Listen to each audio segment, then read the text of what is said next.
keçən dəfə də sizinlə bu haqda danışanda izləyicilərimiz yazmışlar ki, ümumiyyətlə xərçəng necə yaranır, necə düşür mənim bədənimə, hardan gəlir, necə yaranır doktor? Əslində xərçəng hüceyrəsi belə deyək də bu tam səbəbi öyrənilməmiş bir sahədir. Amma mexanizm bundan ibarətdir ki, bu bizim öz hüceyrəmizdir. Normalda bir hüceyrə bölünür, qaraciyərdə hüceyrə çoxalır, yenə qaraciyər hüceyrəsi yaranır. Yəni başladığı hüceyrənin eyni tipində olur. Biz ana və qız hüceyrəsi adlandırsaq, qız mütləq anaya oxşamalıdır. Bu xərçəng baş verən zaman bölünən yeni yaranan hüceyrə artıq əvvəlki hüceyrəyə oxşamır.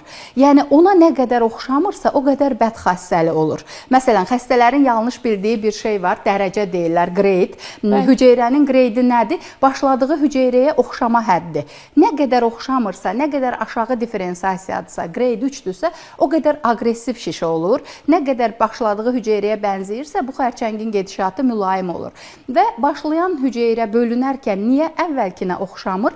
Bunun bir sıra səbəbləri var. Məsələn, kanserogen amil dediyimiz amil təsir etdiyi zaman yeni yaranan hüceyrənin əvvəlkinə oxşamama riski var. Və yaxud mutasiyalar dediyimiz orqanizmdə baş verən genetik dəyişikliklər zamanı bölünən hüceyrə əvvəlkinə oxşamamaq kimi bir qabiliyyətə malik olur və bunlar nəticədə xərçəngə gətirib çıxarır. Və bir də belə bir detal var, bütün bədənimizdə digər hüceyrələrin bəlli bir bölünmə sayı var. Sayı normadan artıq olduqda orqanizm tərəfindən o yeni yaranan hüceyrələri öldürmə qabiliyyəti var. Yəni mənə tutaq ki, bugün çalışmaq üçün 5 hüceyrə lazımdırsa, 7-si yarandısa, orqanizm o ikisini məhv edə bilir. Şiş hüceyrələri orqanizmin o məhv etmə xüsusiyyətinə qarşı da bir davamlılıq yaranır. Ona görə də şişin ölçüsü kontrolsuz böyüyə bilir.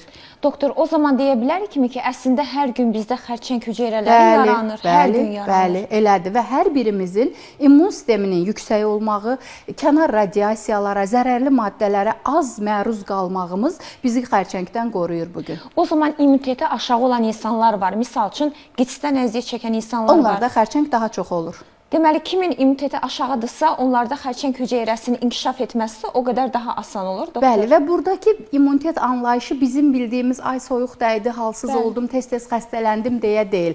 Daha bir hüceyrə səviyyəsində immun mühafizə hüceyrələrimiz var ki, onların miqdarının və fəallığının aşağı olmağıdır və bugün onkologiyanın gəldiyi ən yaxşı müalicə üsulları məhz orqanizmin öz immun hüceyrələrinin sayını artırmaqla verdiyi müalicədir ki, bu daha effektli olur.